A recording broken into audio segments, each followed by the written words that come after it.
Welcome to week 14 of our special blog series called How Einstein Would Get Pregnant. This is Joanne Verkuylen, founder and creator of Circle+Bloom, found at Circle+Bloom.com.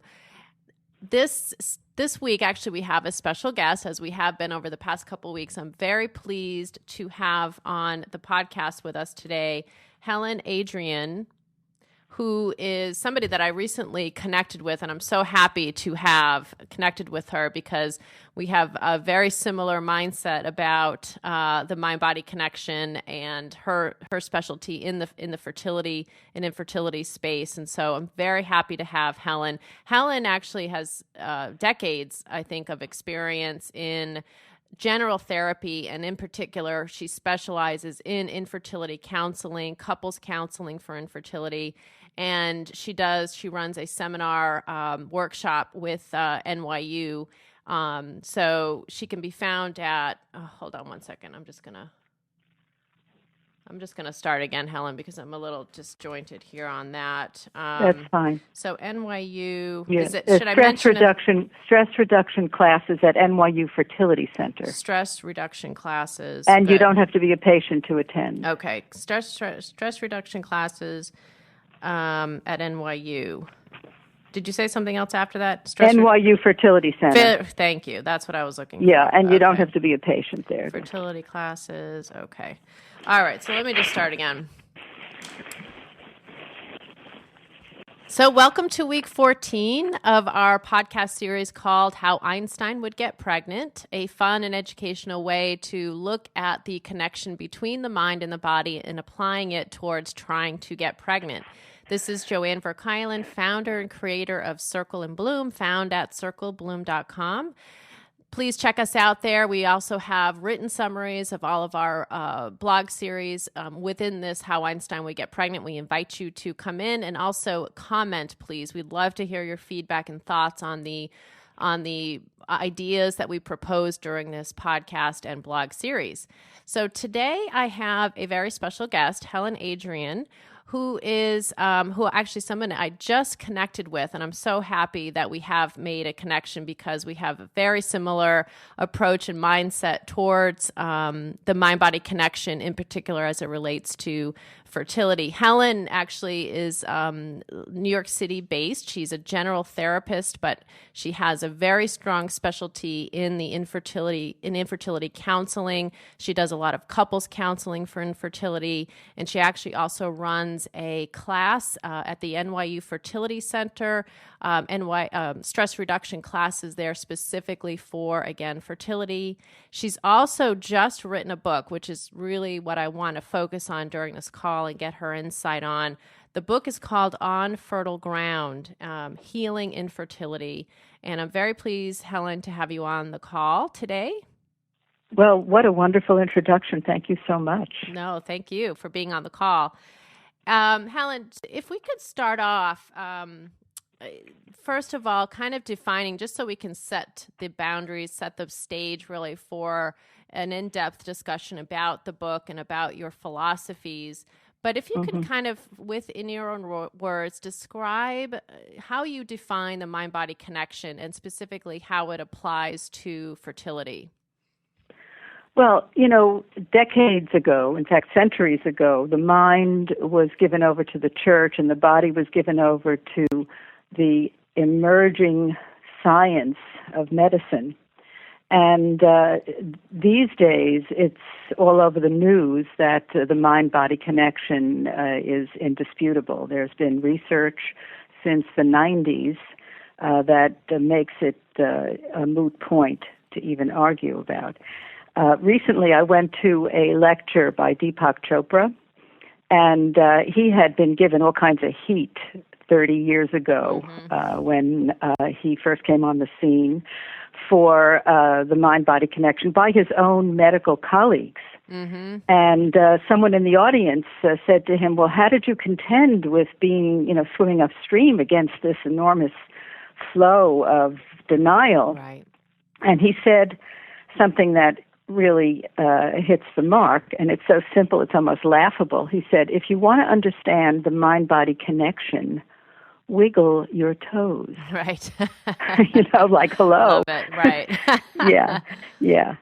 So, and one of the things that happens when any of us are dealing with adversity, particularly if it is of crisis proportion, which infertility is. It's a mind, body, socio-spiritual crisis. It is nothing untouched. Right. That the body walks the planet, but the mind flies off into outer space somewhere because of the agitation. And, the agitation that you feel in the body Right. affects how you think, and then how you think affects what goes on in the body. So it's a two-way street. And it is, I guess you could say, what happens when the demands of infertility, come flying, in your face, and the feeling of being completely out of control of your life kind of takes center stage. So my, as you call it, philosophy, my approach has been to get the mind back in the body with mind-body orientation, and all kinds of exercises and all kinds of maps that I give to people to help them understand how much they can regain the control that they feel as if they've lost. And the thing that's best about that is that, everybody walks around with some version of why me, but the truth of the matter is that, you can feel empowered to deal with this adversity. Right. You may not be able to control that you're on this journey, but you sure as hell can control the way you navigate it. Right. I think that actually, thank you for ending it with that point, because I think that is the reason why your book resonated with me so much, because throughout the book you provide these, very, very, silver lining type, not pie in the sky, but, let's learn from this. Let's move inside. Let's lean into the problem such that we come out of it, a different person, a more grounded person, a stronger person. And that's really my journey. So I think it's absolutely beautiful. And it's hard for people as they're going through it, because believe me, I feel like it's almost yesterday when my head was just as you described, in a fog, and I didn't I didn't want help. I just wanted to kind of, I walked around in this absolute depression and just didn't really want to do anything about it at the same time, but of course wanted to become pregnant. Anyway, so that is a huge underlying theme of your book, which I find so empowering. So can you talk? Go ahead. Yeah. Well, what I was going to add is that thank God for modern medicine. State of the art and science fiction are rolled up into one when it comes to the incredible approaches to facilitating pregnancy. The point that I make in my book that I'd like to just add to the mind-body discussion that we had a moment ago is that despite the fact that medicine is so laser beam focused on fixing, or ameliorating, helping people get beyond whatever it is that's going on in their body, is that to their credit, they are looking under the microscope at where there's wiggle room to do something, really outer space worthy in some cases. Right. Unfortunately, what the patient feels is that they are reduced to body parts. And on fertile ground takes a very central position that the heart is the heart of the matter. Right. And so that when I work with people, I really encourage them to be compassionate to themselves and to their partners, and to keep the love in the story, to keep the heart in the story, to keep the totality of who they are front and center, right, and to go from there. No, it's beautifully said. Yeah. Beautifully said. Because I do, a lot of what I try to put forth as well as part of our underlying theme is not to ignore modern medicine. In fact, it's incredible what, doctors today can do, but it's just adding to it. Like it's patient, it's feeling as you very nicely put, feeling whole again, not reducing yourself to body parts, which modern medicine does. But so it's your job as a patient and as a person, as an individual wanting to live your best life, to always keep in mind that, you are a whole person and there are things that you can do to improve, improve the efficacy of modern medicine as well as keeping yourself healthy. So can you? Well, the other thing that is right along the lines of what you're saying, Joanne, is that it makes you a partner with your doctor. Right. And you're not anybody's victim. And, there's also the aspect of you're the one living in your body. I wish I had a penny for every time somebody said to me, this doesn't feel right to me. I know I can get pregnant on my own, is one of the comments that I hear. I had a woman that I was working with a while back who was near 40 when she married and wanted to have a child. And she went to, it wasn't happening, she went to a reproductive endocrinologist who came out with bells and whistles and all kinds of things. And she came back to me a session later and she said, he wouldn't listen to me. I don't ovulate in the middle of my cycle. And she did conceive on her own when she respected what she felt was going on in her body. Right. And so, it's one thing to look at the doctors as experts, which they are, but it's another thing to throw away your own intuitive sense. That's a mistake. Intuition is a huge part of mind-body connection. So agree. And I've got a lot of stories there, and so I don't want to diverge too quickly at the beginning of the conversation. But could you talk first, Helen, about why you decided to write this book? Well, I would say that I had already been in practice for almost 3 decades when I first sat down at the computer and the book started flowing out of me as if it was demanding that it be written.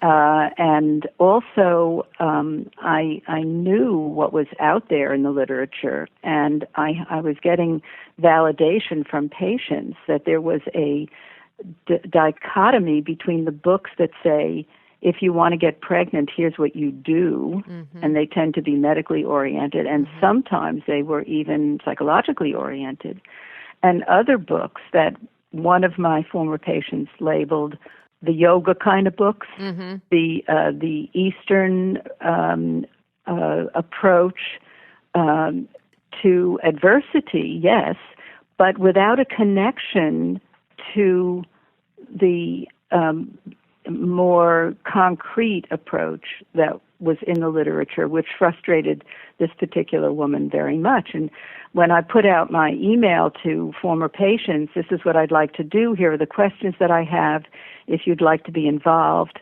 please contact me. She was the first one to call. She said, Helen, I could tell from your email that you wanted to bridge the West to the East. The Western medical, concrete, hardcore approach with the mind, social, spirit approach. And that's exactly what I set out to do. Well, in reading the book, I think I emailed you after I read the first even introduction or preface, because I was like, this, was really just spot on and so well written and full of your own personal insight, as well as, your patients and other people that you've interacted with, their real stories. And it's almost as if each chapter could be its own book. I mean, that's how, compact and full of rich information the book is. So congratulations on. Well, thank you. Thank you so much for your kind words. And I know that I organized the book based on my, at this point, 32 years of experience. But I have to say, I do consider the people who showed up to be interviewed and the people that I've worked with, just over the years who've taught me everything that they needed me to know about infertility, I consider them to be the real experts. And in fact, if you don't mind, I'd like to read something that would be great. that was sent to me by a patient of a very dear colleague of mine who was struggling with infertility at the time. And I spoke to my colleague and I said, I have a draft of this book, and I'd like to give it to somebody who's in the midst of this struggle, and I'm not sure that it would be ethically okay to give it to one of my own patients. And so she connected me with a patient of hers to whom I gave a draft of the book. And I'd like to read just a short paragraph, what she wrote to me when she finished reading the book. She said, I was struck by the thought that turning inward, which I call learning to be, not only helps to provide a diversion for the infertility issue, but it also gets deeper into long-term healing. I was thinking that at such a turbulent time, it's almost overwhelming to think of examining who you are. Yet if you can push past that, the rewards are plenty. After reading this book, I felt very hopeful. Learning how the infertility process became a learning experience that had lasting effects made it seem almost worthwhile. It is your choice to make it what you wish. And that I knew when she sent me that I had achieved my goal, which is to bring people back far enough to have a perspective on what it is that's going on. At the same time that I bring them into, so it's being you, being inside the experience, and also seeing you, seeing who you are, and examining yourself for the opportunities for growth. And what I do in the book is I lay out 6 personality traits that ordinarily fly, off the Richter scale when people are dealing with any adversity. And so people can measure themselves against how others who have been through this handled things and what they learned about dealing with negativity, dealing with anger, dealing with insecurity, fear, those kinds of things. Mm-hmm. So it was very rewarding to know that this book could be practical and at the same time philosophical, and that people could come away feeling, relieved and hopeful. So I'm pretty happy. Yeah, no, it's fantastic. Yeah.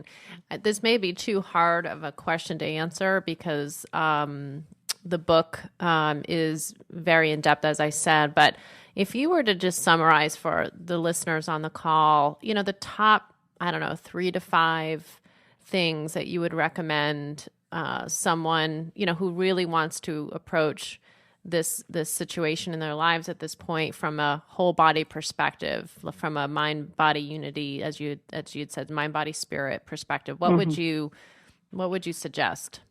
Well, the first thing is, again, like Deepak Chopra's comment, so simple it's almost laughable, and that is that our breath is a tranquilizer. And when we're stressed, we don't breathe sufficiently. Mm-hmm. And so if your listeners now could just do a little body scan and notice how they feel without judgment. It's not, oh my God, I have a kink in my neck. No, just notice how you feel. That's all. Mm-hmm. And then close your eyes and take a generous inhalation, slow and deeper than is customary. And then just as gently release it. Right.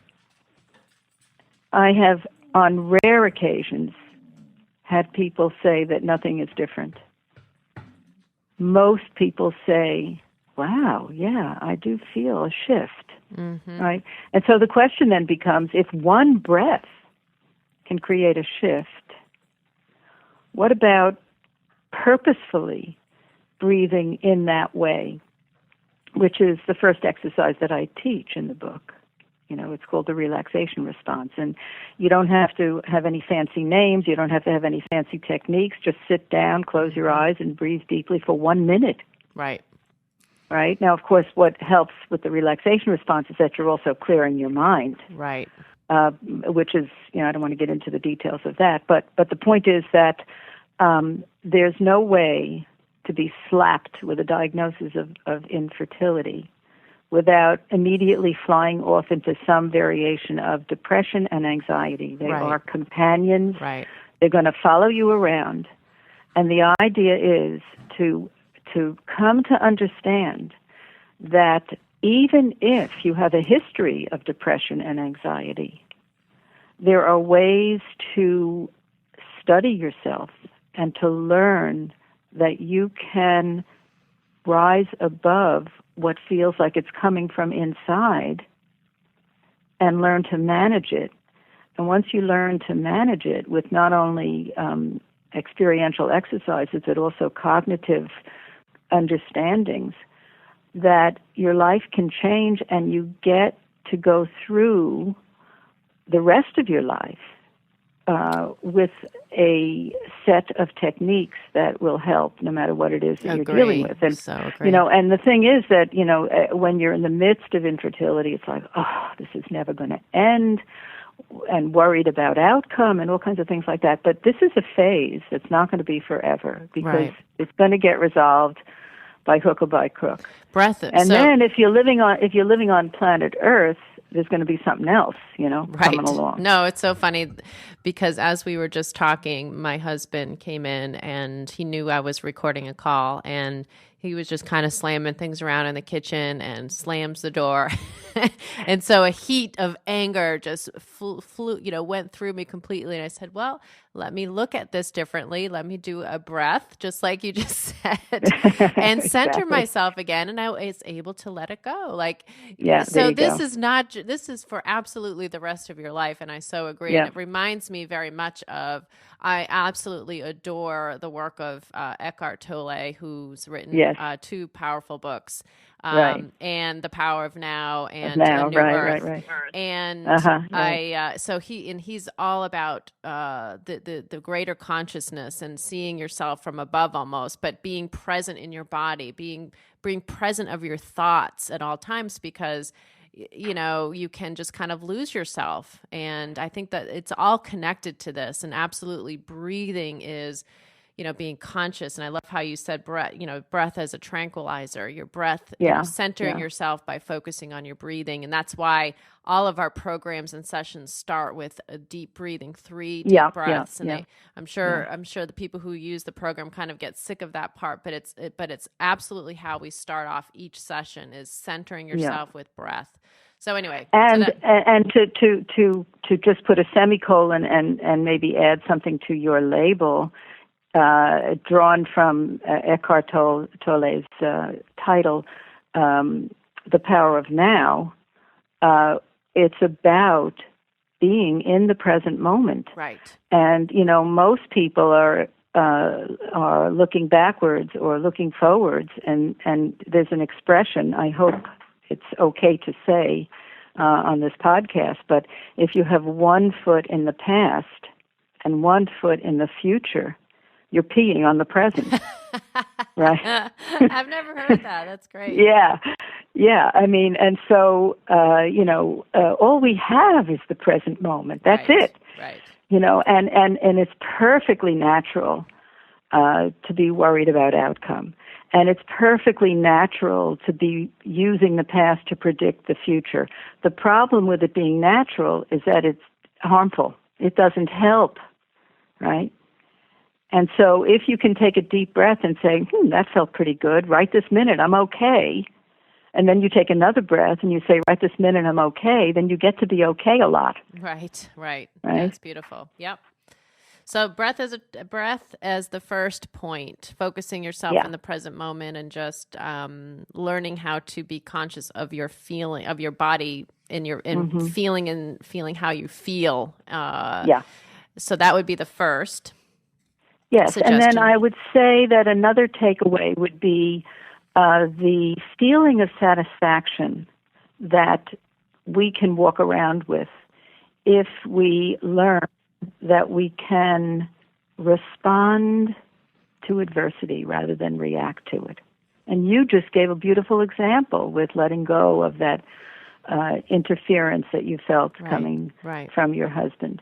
That we, not that you get to be in a place where you always respond, forget that. I mean, of course you're going to, you're going to have knee-jerk reactions. It's just part of being human. But that doesn't mean that you can't catch yourself and say, am I getting my body in a twist by doing it this way? What are my choices?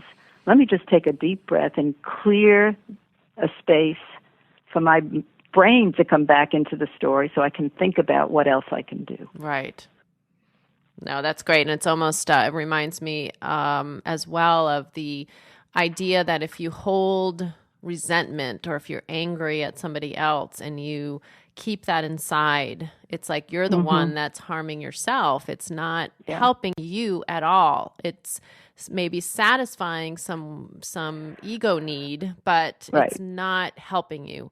So, well, one of the things that I do in the book that I like so much is that I bring brain science into the story, right?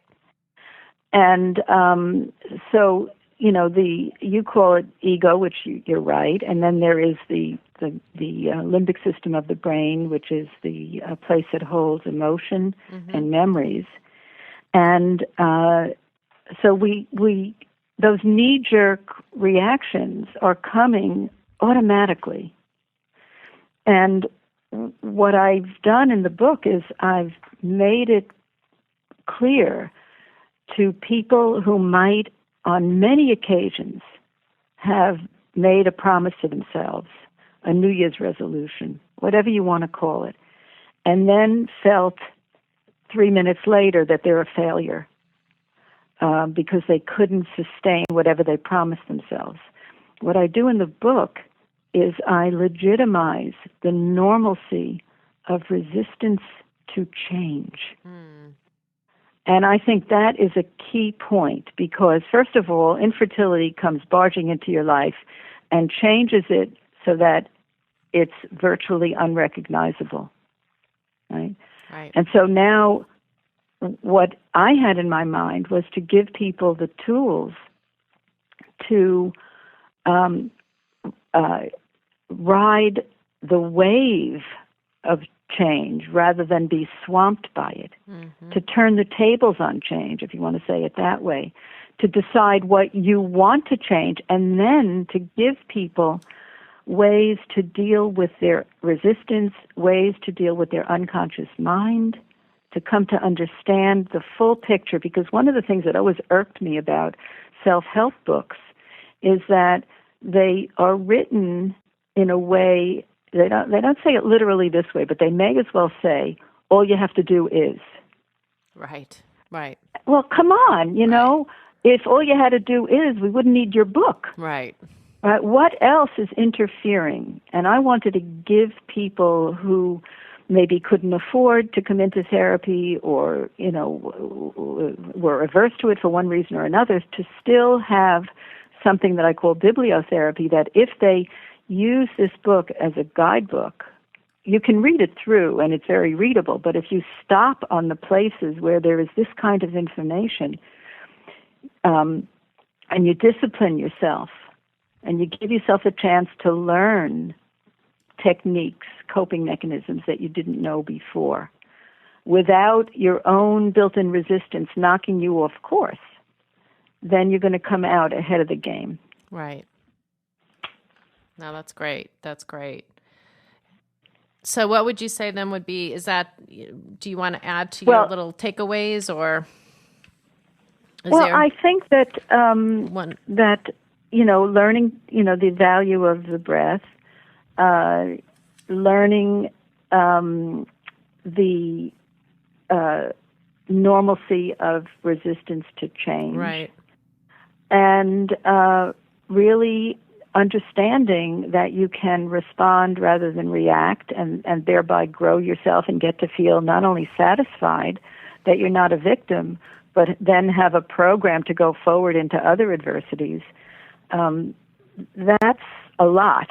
But I think what the book does along the way is by telling vignettes from other people's experience, people who have been there and are on the other side of the fertility struggle.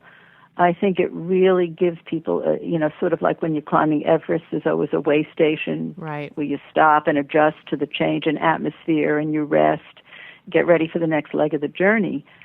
Those stories, I think, are very palliative. I agree. And, I don't know if you'd like me to read a couple of, the words of a few of the people who have contributed, because I think it just says so much. Sure, please do. That would be great. After trying to get pregnant naturally, we realized that things were not happening. I realized I was in overdrive and I needed to change, key word, right? I learned that I could choose ways to deal with infertility so I could have hope and not let my mind tell me otherwise. I was working way too hard. Eventually, I quit my job and took some part-time work. I focused on bringing my body into a more grounded, healthier state. The anorexia in my past made it necessary for me to reconnect with what my body was supposed to do, and I learned how to be more at peace with myself. Right? That's beautiful. I couldn't say it better than that. Right. No, I have my very close friend who actually I refer to a lot because she was, I call her my muse, because when I first had the idea for Circle+Bloom, she was trying to conceive her second child. And actually, no, I'm sorry, it was her third child she was trying to conceive. And so I created the program for her next cycle. So it was like which helped so much because I had somebody in mind that I was actually creating this specific program for. And what happened with her, and this goes back to the intuition, was that she listened to the program for the first month, and then she started listening to it in her second cycle. And her body just absolutely told her while she was listening to the program in a deep state of relaxation, she heard her body say, nope, this isn't happening. This is not going to happen. She couldn't point to the reason why. We get some people who literally can get strong intuition feelings back from their body about the number of eggs they have in the left ovary, for example, which is amazing in and of itself. But going back to her story, her body said nope. And what she was able then to do was to close that chapter, I should say, in her family building efforts and move on to the next chapter, which was adoption. And I've written all about her, the adoption journey as well, which don't ever let anybody tell you that adoption is easy. But but they have a beautiful little boy now, and they say both parents say, they look into his eyes and they know that everything happened for a reason. And they have this little boy now, and yes, time has passed, but they hold this little boy, and this was what was meant to be. And so, anyway, it's just another story that, people may, glean some strength from. And it takes strength, it takes endurance, it takes perseverance. But you'll get to where you want to go. In fact, when I was so many stories, but one story in particular, when I was just starting off with, again, creating this program, is that I have a really good friend, and she said, who's an artist actually, and she said, Joanne, she said, your idea is so, because I was saying there's so much to do. How am I going to get this done? How am I going to be able to do, so much recording, so much writing, so much? And she said, Joanne, she said, do you see the end goal? She's like Michelangelo did, right? When you see, he always saw David, even though he was looking at physically a block of marble, right? You chip away. Right. Each chip gets you to your goal. And the same thing as the Tao Te Ching, which says, a journey of 1,000,000 miles starts with a single step, so it's taking, and so it goes all back, wrapped back, I think, to the being in the present moment, taking that one step and being present and going through everything you need to do to get to where you want to go. Well, there's one more point that I'd like to make, but first I'd like to say, based on your story about your friend, that having listened to your audio program, I have to say it is exquisite. And it's not a surprise to me that she came to an insight, because your lovely voice and just your approach. Thank you, Helen. You can't help but sink into a place where what you know that you don't necessarily know that you know can come forward. Right. And that's what happened. And, so that's a beautiful story and a beautiful part of this. I call it diving under the turbulence. And that the techniques that I teach, particularly self-hypnosis, has incredible power to help people find what they need, the answers that they need. Right. But the point that I want to make has to, I just want to read one more passage. Please. And then it sort of says it for me. At the beginning, the infertility did cause conflict. So what I'm moving into now is the relationship, the very crucial relationship where the love affair that wants to make a baby in the first place gets so, out of whack because of the impact of the infertility on two people who may be experiencing the stress very differently. And she goes on to say it was very stressful before we actually got a diagnosis, and we were just trying and failing. We were in the honeymoon phase of our marriage, which came to an abrupt end, sort of a screeching halt. Then we found out it was male factor. He didn't want to talk about it, and it was all I wanted to talk about. Right. We actually went to a couples counselor. Once we realized that his guilt explained his resistance, but his resistance to talk was giving me incredible anxiety, we were able to have a lot more sympathy for each other, which brought us to a more mature stage of our marriage. And, aside from the fact that, just to the naked eye, you can see how the impact of stress, two people, responding differently. But what's also lost is the ability to express your love for one another sexually. Right.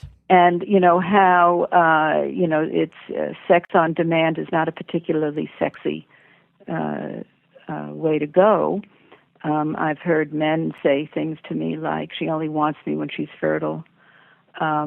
It's an ordeal. And then IVF makes sex, not only makes it unnecessary, but as one new book has put it, makes a man fall in love with his plastic cup. Right. Right. No. And what somebody, come on. So now this is something that, I work very hard to build not only self-awareness, but other awareness, so that there can be compassion for each other, and that you can, no matter what, keep love in the story. Right. No, that's absolutely right. That's so right on. So we're about out of time, Helen. I wanted to make sure that people know how to reach you. I did mention that you run stress reduction classes at NYU Fertility Center, and I know you wanted me to mention that it's open to everybody, so you don't have to be a patient with NYU. Right. But if people are listening from California or something, so your email address would be great if you can just mention that on your website. We will have on our website the place where people can find out how to order your book. Is it on Amazon as well, Helen? It's on Amazon, yes. So the name of the book, and you can search it on Amazon on your own. You can also find the link on our website, is On Fertile Ground. And Helen, so how would people reach you? You need to add healing infertility, because otherwise you're going to get a book by a farmer. Oh. Are you that's so funny.